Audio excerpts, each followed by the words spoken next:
好，而家我哋講到咧係壬癸天干嚇，你出世嗰日係壬或者癸嘅天干嚇，咁啊屬水啦。咁喺春天出世，咁啊春天就屬木啦嚇，咁啊水就生木嚇，咁水木相生啊，咁你即係思想好澎湃啊嚇，諗好多嘢㗎嚇，好活躍㗎嚇。咁然後咧就流年就係屬火啊，咁你諗出嚟嘅嘢咧，亦都會變到咩咧？火咧就係你水嘅一個財嚟㗎嚇，咁所以咧今年咧你做投資咧可能都可以喎嚇，咁就咁啊睇埋嗰個月份啦，咁啊月份嚟講咧亦都係屬火啦，因為夏天啊，咁啊似逢火很旺喎啊，咁啊即係話你火係你嘅財啊嘛啊，咁啊即係話你財多會唔會就係個身就會弱啲啦嚇，咁就係耗蝕得太多，咁啊小心身體啦嚇，咁就亦都咧，如果你做母親嘅咁你生落嚟嘅就係代表啲子女啦嚇，可能你今年咧就特別就為你嘅子女去擔心都唔定㗎嚇，咁喺個夏天嚟講咧就特別啦係消耗科多啲心機嚇，咁留意自己嘅身體啊，咁咧就喺嗰個癸巳月嚇，癸亦都係你幫身啦啊，即係大家都係屬水，咁啊呢個會幫身好少少啊，咁爭在係6月同7月咧，咁始終都係木火嘅流月加埋呢個丙火嚟講咧，始終都係火土盛對你嚟講都係克身，咁小心身體為主要錢就可以揾到嘅乜問題咧就會辛苦啲，耗蝕啲。大家好，如果有興趣學正統嘅玄空風水學咧，而家有一個好嘅機會啦。喺嚟緊嘅7月8號咧，每逢星期三夜晚嘅7點半一路去到9點，有一個玄空風水學嘅初階班。咁呢個初階班咧，總共有12堂嘅其中仲包括埋一堂咧就戶外實習，保證大家咧有個實習機會咧，正式認識呢個正統嘅玄空風水學。本人楊宗儒從事呢個風水及教學咧20幾年啦，我都有啲心得可以分享俾大家。咁我本人咧亦都係沈氏玄空學第6代傳人，當中有啲心法要訣可以咧就經教學咧傳授俾大家。咁當中嘅內容咧就包括埋咧認識香港或者你所居住嘅地方啦包括埋中國來龍去脈佈局。咁仲要睇埋咧就嗰個明堂啦我哋咧風水咧有分陰陽二宅陰陽二宅點為之嘅好咧或者唔好嘅咁我哋一一都會介紹嘅。咁另外咧就玄空咧好重咧象數理3套嘅理論就可以定到咧你而家或者將來宅運嘅一個運程咁包埋個佈局點樣咧用呢個風水學咧立向正式嘅立向方法。門路橋風，我哋點樣去平衡宅型？點樣去選擇呢？我哋點樣去定向呢？立極嘅法則係點樣呢？包括埋你入伙定運啦，或者係起造定運啦，等等嘅嘢呢，我哋一一呢去論清楚，整一套叫做玄空風水學，包埋本集盤你與本命流年點樣去配合呢？點選擇一個旺嘅地方去居住呢？尤其是而家九運啦。我哋旺嘅地方喺邊度？我哋有一個揾到一個理想嘅居住地方，整套嘅內容咧非常豐富。咁希望大家咧揸緊時間報名，詳細嘅資料咧可以 scan 呢個 QR code 或者入呢個網址。希望到時見到大家。你講翻壬癸天干出世即係你嗰日係壬癸天干，而家夏天出世嘅朋友，咁夏天咧就屬火你本身就屬水。咁就水火咧就相對忌滯嘅咁就身體咁喺翻個流年啦，咁流年咧就係丙火嘅流年，咁始終你夏天出世啦，加埋呢個流年係屬火，火就會相對會旺啲喎，咁始終咧火對應翻你個水嚟講咧係一個財嚟嘅，係一個財嚟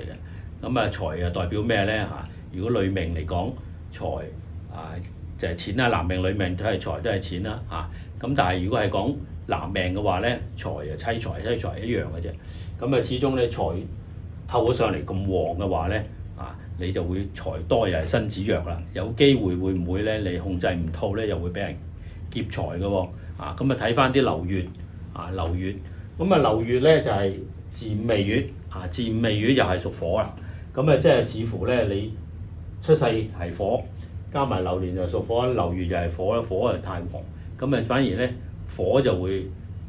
雖然係你嘅財啊，咁可能，但係你火太旺嘅話咧，亦都係一種蝕身嘅問題啊！咁你適當呢有人幫身啦啊！咁到嗰個月份咧，你可能要帶啲金器啊，用金嚟生水咧，先可以克制到佢啊！亦都係一個問題啦，就佢本身就屬水啦，咁你甲又係屬木啊，都係呢個蝕身啊，蝕身嘅嘢。咁加埋咧，你本身呢個丙火咧，亦都係你嘅財透咗上嚟。咁留意翻咧，你入到秋天啦嚇，咁你嗰個投資咧要持盈保泰啦嚇，唔好太過勇猛啦嚇，保守少少啦嚇，因為要財多咧你驚係劫財啦。好啦，而家我哋講翻壬癸嘅天干出世嘅朋友咁屬水，咁然後咧就秋天出世啦。咁秋天出世咧屬金嚇，咁照計呢個月份咧金就會生水係幫到你噶嚇，咁金就生水啊嘛嚇，然後咧睇翻個月份啦即係話如果咁樣講咧，金水就會旺嚇，咁金水會旺嘅話咧就適宜咩咧蝕下身蝕下身啦丙火咁係火咧就係話水就會克火咁即係我克者為財，咁所以對應如果今年你朋友喺秋天出世嘅屬水嘅朋友嚟講咧，呢個流年咧就應該係得財係一個揾到錢嘅一個流年。咁睇埋咧呢個月份呢幾個月份咧，當然咧亦都係火火比較旺咁所以咧呢個咁嘅格局咧就可能係屋企啦會幫到你啦，然後咧喺公司裏邊咧亦都有貴人幫到你去揾錢咁呢個都係唔錯嘅一啲流月嚟㗎尤其是喺呢個丙午丁未咁呢啲咧亦都係用去腦筋去揾到錢。如果你係專業人士可能當其時咧，你可能就有啲 project 接得到然後咧就發揮到去揾到錢咁然後就讀書嘅人咧，亦都係啦咁你本身咧秋天屬水秋天出世啦咁你讀書其實就即係本身都叻㗎啦即係話你聰明咁然後加埋個流年屬火咧，咁身體又係會相對又會好啲精力又會旺翻加埋呢個夏天咁，你可以適當做下運動呢個都冇乜問題嘅細路仔好，而家我哋講壬癸出世嘅天干嘅朋友屬水，然後就係冬天冬天又係屬水，咁所以你水就比較旺啲啦。咁即係話咧，你尤其是壬水解釋過咧係大嘅江河水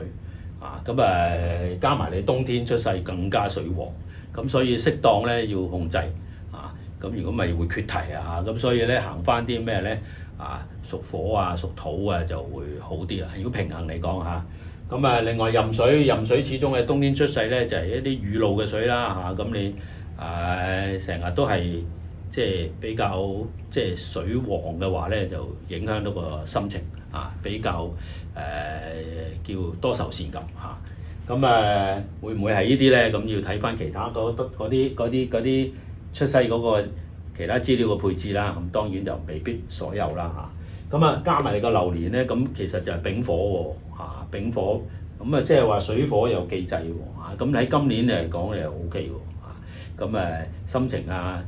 各樣嘢個人嘅活潑程度又會好翻好多咁加埋咧，你而家夏天亦都係屬火咁呢個相對咧就平衡咗㗎咁身體你可以適量去玩運動呢啲都絕對冇問題咁加埋咧自己嗰個投資啦始終咧你水旺嘅話咧就要有啲克身嘅嘢克身嘅嘢包埋咧你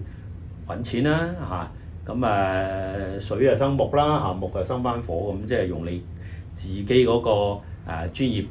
揾到錢呢兩個咧就係呢個好嘅月份包埋你讀書讀書都係啦呢個字都係屬火咁就係話